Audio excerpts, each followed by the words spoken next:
За сайн бацхан өнөөдөр би та нартай нэг юм мэдээлэл өгье гэж ингэж бодлоо. Тэгэд энэ мэдээллийг бэлтгэхийн тулд бас нэлээд юмыг олж мэргэжлийн юмнуудыг харсан. Тэгээд энэ юу вэ гэхлээр хүмүүсээс олон одоо таны асуулт ирсэн байсан. Тэгээд тэр асуулт нь юу вэ гэхлээр бэлгийн одоо хомхоо гэдэг өвчний талаар хэлж өгөөч гэдгийгсэн байлаа. Тэгэхээр энэ талаар мэдээлэл өгье гэж би ингэж бодлоо. Тэгэхээр яг уу ерөнхийдөө манайхан мэддэг штеп ингэж хоорондоо ярьдаг те. Одоо ам юун дээр хомхойт олоочлаа гэл ингэж ярьдаг. Гэтэл одоо юу гэдгийг нэг манай монголчуудын нэг яриа байдаг шүү дээ. Амаа арчихгүй гарснаас болоод хомхойт олоцсон гэд ингэж ярьж идэг. Гэтэл яг үндсэндээ гэвэл энэ маань өөрөө вирусаар халдварлсан юм халдварт өвчин байгаа. За тэр одоо бэлгийн хомхойны талаар хэлэх юм бол ерөнхийдөө хүмүүс ерөнхийдөө халдвар авахтай их амархан байдаг гэж байгаа. Тэгэхээр нөгөө шинж тэмдэггүй одоо байхад нь ч гэдэг юм уу те бэлгийн харьцаанд ороод тэгээд ямар нэгэн байдлаар сасна энэ гэмтсэн байхад халдвар авдаг гэж ингэж ярьж байгаа байхгүй юу. Тэгэхээр тийм учраас ерөнхийдөө энэ нүгээр халдварлах хүмүүсийн тоо бол нэлийн өндөр байдаг юм билээ. За яг уу эдгээр одоо нөгөө дунд насныхны дунд өвчлөл их байна гэдэг ингээ яриад идэг байхгүй юу. Гэтэл нөгөөх маань юу вэ гэхэлэр сүүлийн үе залуучуудын дундаа л ихсэж байгаа юм байна. За тэгээд одоо жирэмсэн ээжүүд хэрвээ өвдлөө гэж үзэх юм бол төрх үедээ хүүхдүүдтэй яах нь халдвараа тарах одоо төрх замаар ингээ төржилэх чинь төрх замын салстууд чинь ямар нэгэн байдлаар одоо гэмтэж байгаа шүү дээ. Тэгэхээр ийм машин их хэмжээгээр суналт тэнд явагдаж байгаа тийм ээ. Тэгээд хүүхдтэй одоо халдварыг тарах юм эрсдэлтэй байд юм байна. За кесар хаалгаар төрсөн ч гэсэн бас тэнд ямар нэгэн байдлаар одоо салст болон арьсны одоо ийм юунууд ийм юу гэмтлүүд үүсчихэд учраас бас хүүхдтэй халдвар тарах юм байлтэй юм л да. Тэм учраас ерөнхийдөө энэ өвчнөр өвцөн байх юм бол хүүхдтэй халдвар тарахаас сэргийлээд одоо эмчлэх хэмиг ингэж ярьдаг юм байна. За жирэмсэн ээжүүд болон одоо төрөх нас төрөх гэж байгаа ээжүүдэд ийм байд юм байна гэж ботход энгийн хүмүүс тэгвэл яадаг вэ гэж. Тэгэхээр энэ маань өөрөө яадаг юм бэ гэхээр нөгөө вирус маань хаана ингэж үрждэг юм бэ гэхлээрэ одоо мэдрэлийн эсийн одоо ганглион гэдэг юм занглаанд нь ингэж үрждэг байхгүй юу. Тэгээд тэр нь болохоор мэдрэлийн яванда мэдрэлийн одоо сувгуудаар ингэж дамжаад тэгээд арьсан дээр одоо цэв рүү ингээд шинж тэмдэг нь ямар байдлаар илэрдэг вэ гэхлээр ингээд тэр хэсэгтээ чимчигнээд халуун оргоод байгаа юм шиг болоод за тэгээд дээрэс нь одоо энэ дэр ингээд бичсэн байгаа байхгүй юу. Юу яадаг цэврүүнүүд ингээд жижигэн буржисэн юм цэврүүнүүд үүсэнд яха би энд ингээд зураг оруулж итээ буржисэн цэврүүнүүд үүснэ. За тэгээд мэдээж вирусын халдвар учраас жоохон ингээд бие сулраад ядраад одоо ийм халуурч болно. За тэгээд дунд нь ядрамхай болно. За тэгээд одоо тэр цавны одоо бучирхай зочин. За тэгээд тэр хэсэгтээ нөгөө юунууд маань цэрүүнүүд маань ингээд жижигрээд ингээд харах юм бол тэр хэсэгт ингээд гар хөрөхөд өвддөг ийм хөрхийн аргагүй хувцас ингээд наалтгаад тийм ээ ингэж өвддөг. Тийм одоо зовёртой юмнууд байсан. Буржарын цэрүүнүүд чинь ингээ харахаараа ингээ шархан ингээ өсчихөж байгаа байхгүй. Тэгэхээр тэр нь бол маш хэмзэг юм байт юм байна. За тэгээд хэрвээ энэ эмгэг юу тэр юунууд нь маань одоо сая би хийсэн тэр нэг жижиг юм цэврүүнүүд маань одоо шээсний сүүийн тэр хавар ч юм уу эсвэл одоо бүхсний тэр хавьд юм салстууд дээр ингэж хэрвээ ингээд олон тоогоор гараад нөгөөх нь ингээ хараад ингээд шээхэд ч юм уу аль эсвэл одоо өтгөнөө бие засад ингээд айгүй хэм өвдөлтүүдийг өвдөг гэж тэгж байгаа. Тэгээд нөгөө шархлаа үүссэн болохоор ч аргагүй шүү дээ тийм ээ.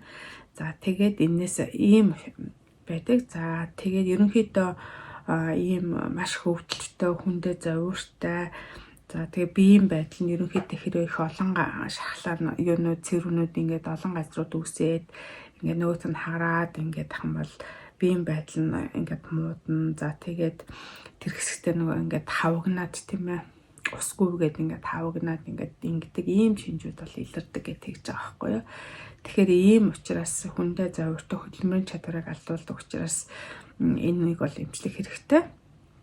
За тэгээд одоо вирусын халдвар маань вирусын 1 2 дугаар төрөл гэдэг энэ вирус нь их олон янзын юм төрлөөцтэй байдаг байхгүй. Тэрний 1-2-оор нэвчнэн халдварлалтай гэж тэгж байгаа.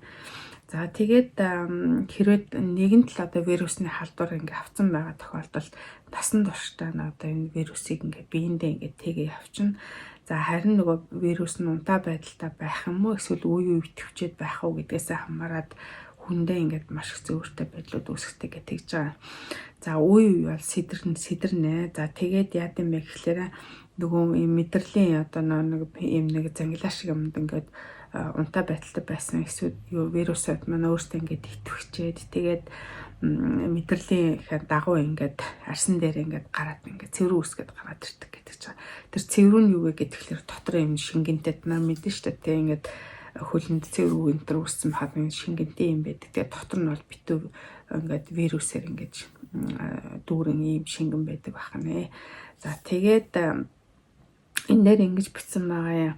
Ямар үе сэдрэлтүүд үүсдэг вэ гэхлээр нэгдүгээрт нь маш их стресстэй юм бол үе үе юм хомгоодлоодтай адилхан үе нөгөөх нь сэдэрдэг бахна. За тэгээ сарын тэмдэг те эмэгтэйчүүдээс сарын тэмдэг ирэх үед ингээд тархлаа энтер сулрж байгаа янз бүрийн юм байдлаас ингээд дааврын хөвчлөлтөс болоод ингээд нөгөөх нь ингээд сэдрээд идэг бахна. За бэлгийн харьцааны механик зочирлын үед гэж тэгж байгаа юм тийм ээ. Тэгэхээр энэ үед бас нөгөө вирус маань ингээд зочирлоо гэдэг ингээд сэдрээд идэг бахна л те.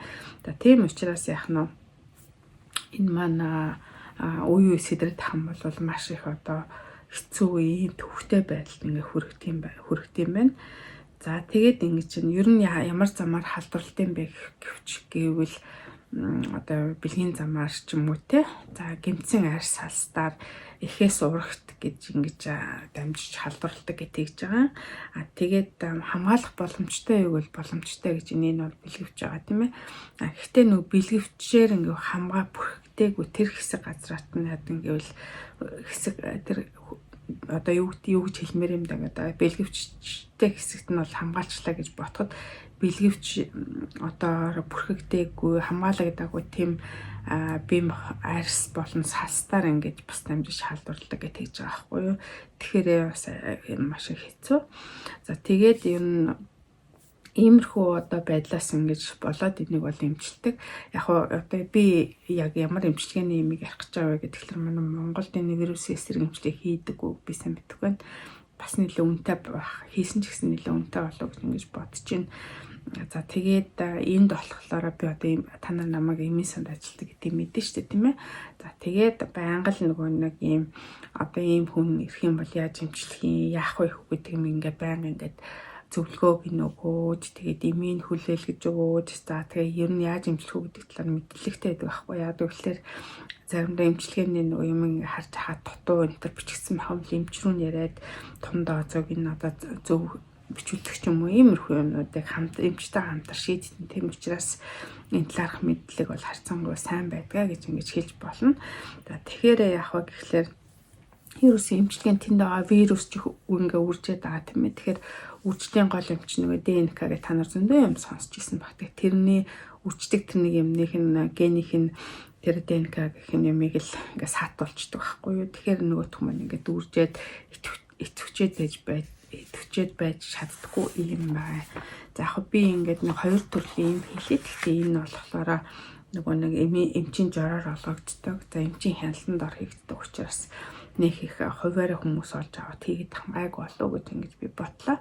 За тэгэхээр Valociclovir, Acyclovir гэсэн хоёр янзын вирусны юм байдаг. За нэг нь болохоор илгэнд очиод нөгөө хэлбэр рүүгээ шилждэг ийм хоёр юм байгаа байхгүй юу. За тэгээ яг Valociclovir гэдэг энэ юмны талаар нь нөгөөх нь Acyclovir-аас ямар ялгаатай байд юм бэ гэхээр ерөнхийдөө нэлээ одоо удаан ингэж биеинд ингэж байж байгаа учраас биеэр ингэж тархаж одоо нөгөө вирусэнд үүсдэг тэр хугацаа нь бол харьцангуй юм удаан байдаг учраас бага тунтаагаар ингэж хэрэгэлдэг. Үр дүнгийн хувьд бол харьцангуй айгүй сайн юм эмчилгээний юм байгаа. За гэхдээ бол мэдээж хэрэг бол энэ бол үнэтэй. За курсээр нь ингээд ууж хэрэгэлдэг учраас ингээд нэлээд олон хайрцагуудыг ингэж уух хэрэгцээтэй юм шаардлага гардаг. За ерөнхийдөө хавдаа дөнгөж халдвар аваад дөнгөж эхлээд ингээд жоох халуураад эвгүй болоод ингээл эргэнэл байгаа тэр үед нь уух юм бол энэ маань нөгөө вирус маань ингээд бүр ингээд үржихээс өмнө яах нь эмчилгээний үр дүн их сайтай байдаг гэж байгаа. За дахин бүр харахыг явцтай тий. Олон жилийн өмнө авсан. Тэгэл үе ингээд ядрахаар гараад идэг. Иймэрхүү үед бол ерөнхийдөө нэг эмчилгээ шаардлагагүй гэж ингэж үздэг. Гэхдээ нөгөө нэг цэрүү үрж байгаа газрууд их маш олон газруудад ингээд гараад тэгээд үе гараад жилд одоо 6-аас дээш удаа гэж байгаа. Ингээд дахиад ингээд зовоод ахын бол удаан хугацааны эмчилгээ шаарддаг гэж ингэж бичсэн байгаа. За тэгээд юу гэж байгаа жирэмсэн үед болохоор сая миний хийсэн нэг өөр дүнтэй тэр эмнээс нөгөөд хэлбэр нь арай тэр хөнгөн хэлбэр юу хэрэгэлдэг. За энэ жирэмсэн ээжүүд эмэгтэйчүүд одоо төрөх насны эмэгтэйчүүд энэ халдвараар өвдсөн махан бол эмчтэйгээ ярьж аваад энэ вирусын эсрэг эмчилгээнд бас хэлэх хэрэгтэй гэсэн маа. Яа тэгэхээр 6-аас дээш удаа дээш сэдэрдэг ч юм уу жирэмсэн үед нэлээд сэдрээд байдаг гэж тэгж байгаа. Яг бол биеийн дархлаа энэ унаад ингээд яваад байдаг. Тэгэхээр ийм хүмүүс эмчилгээ хийх нь гэхдээ эмчилгээ хийхдээ яд юм бэ гэхээр хэрвээ одоо доогоороо төрхөөр ингэж одоо шийдэгтэй эмчтэйгээ ярилцсан бол доор хаяж төрхөөс 10 хоногийн өмнөөс эхлээд энэ эмчилгээг одоо хийдэг эмчтэйгээ нийлжиж хийнэ. За хэрвээ юу гэдгийг нөгөө кесархлаар төрхөөр ингэ төлөвлөгдсөн байлаа гэж бодох юм бол 34-7 хоногоос эхлээд төрөх хүртлээр яах нь энэ вирус эсрэг эмчилгээг ингэ хийдэг. Гэхдээ нөгөө эмийн сонголт нь бисээ 2 янз байдаг гэсэн шүү дээ. Тэгэхээр нөгөө нэг арай нөгөө хор багтай энэ асикловер гэдэг энэ нэмийг бол хэрэглэх хэрэгтэй. Яагаад тэгэхээр энэ нэм маань өөрөө одоо урагт ямар нэгэн байдлаар гаж нөлөө өсгсөн ч юм уу янз бүрийн одоо хүүхэд гэмтэх тиймэрхүү юм үүссэн тийм судалгаа бол ерөөс одоохондоо гараагүй байгаа. Тийм учраас эмнээ сонголтын дээр бас жирэмсэн ээжүүдэд их онцгой юм харах хэрэгтэй байдаг. За тэгээд өөрч би юу хэлээ гэж бодлоо. Яг нь нөгөө эм ууж байгаа тохиолдолд энийг бол системийн үүсгэтэй гэж хэлдэг байхгүй юу? Яагаад вэ гэхээр энэ амаар ингээд имийг ууншдаг тийм ээ. Тэгэхээр яа гэм ихлээр ингээл амны хөндөгөөс ахуулаад цусан суудстэй хийл ингээд цусан цуцар маш байл ингээд хотод руу орлоо. За нарийн гэцтэй. Тэгээд нарийн гэснээс цаашаа ханадаар дамжаад ингээд бүдүүн эцэс хүртэл ингээд явж хахад яа гэм бэ гэхээр эмийн одоо ингээд одоо нөгөө боцууд чинь яадаг бахна цусны судсаар ингээд эсүүд нь шимэгдэж байгаас тэгээд ингээд бүх эргэтэн системд ингээд юм бол нөлөөлдөг. Харин зарим нөгөө та нар мэдж байгаа те жишээлх юм бол тос байна одоо крем юу гэдэг юм те хомхоод л хот төрхтэй юм тос энэ байдаг шүү дээ тийм ээ. За тэр болохоор хэсгийн үйлчлэгээтэй гэж үзэх хэлдэг байхгүй юу. За тэгээ хэсгийн үйлчлэгээтэй нэмчлэгийг хийх хэрэгтэй гэж асуусан байгаа. Тэгэхээр энд бол заавал хэсгийн үйлчлэгээтэй нэмчлэгийг бол хийх шаардлага бол байхгүй. Гэхдээ нөгөө маш их өвдөлттэй одоо бүхснийх нь тэ нүхний эргэн тойрны орчин гарсан ч юм уу эсвэл одоо өтрээ за тэгээ дээрээс нь шээсний сүмний тэр хавар ингээд олон тооны цэвэр үүссэн тэгээ ингээд гараад ингээд өвдөлттэй тэгээд шээхэд шээж чадахгүй нөгөөдгөөсөө болоод ингээд өвдөд идэг тэгээд эсвэл өтгөнөөр бицсад маш хэцүү иймэрхүү байх юм бол силокаин ингээд буюу лидокаинтай ийм нөгөө тоснууд байдаг байхгүй юу. За энд болохоор маань одоо автанг зардаг юу гэхэлэр ийм нэлээд бүдүү одоо юу гэдэг манайхаар 20 г-ийн юм шиг шприцтэй цаанаас юм яцсан одоо ариутгацсан тэгэд ийм одоо гээлнүүд байдیں۔ Гээл гэхэлэр бид нар мэдж байгаа кремээс арай одоо яах нь юу гэдэг ийм одоо усан юм сууртай ийм гээлнүүд бол байдаг. За би та нарт үзүүлэх гэж одоо нэг иймэрхүү одоо би энэ нүүрнийхээ юмыг хэрэгжилж ийнараа иймэрхүү ийм та нар мэдэн дэнараа иймэрхүү нэг гээлэн ийм бүтцтэй юм байна. Тэгэхээр тэрийг ингэж аваад тэгэхдээ мэдээж бас эмчийн зөвлөгөө заавраар авна. Тэгээд энийг яах нь тэр орчимдөө ингэж тэгэхээр нөгөө одоо ийм усан ийм юутай байхгүй. Тэгэд энэ маань ингэж эмийн боцсон ингэж тархаад тэгээд өвдөлт намдаах одоо ийм өвдөлттэй байдаг. За ийм юмыг одоо бас зөвлөж ингэж хэлдэм аа. За тэгээд би та нартай юу гэж базарч ингэж хэлж байгаа вэ гэхээр за энэ нь бол хэрвээ вирусын юм одоо herpes гэдэг тийм юм бэлгийн хомхоо гэдэг юм өвчнөр өвдөөд Тэд нар халдварыг мэдсэн. За тэгээд дээрэс нь миний хэлсэн тийм шинж тэмдгэнүүд гараад таныг маш их зоогоод ингээд ахын бол эмчтэй ерөөсөө нуух хэрэггүй, санаа зовох хэрэггүй уулзаад тэгээд тэрийгэ үзүүлээд харуулаад тохирсон одоо эмчилгээ зөвлөгөөг бол цаг алдалгүй авч явах хэрэгтэй. За нэгэнд одоо халдвар авсан энэ тохиолдолд би хэлсэнтэй энэ бол таныг насан туршийн эмчтэн дагж яадаг юм бол өвчин байгаа.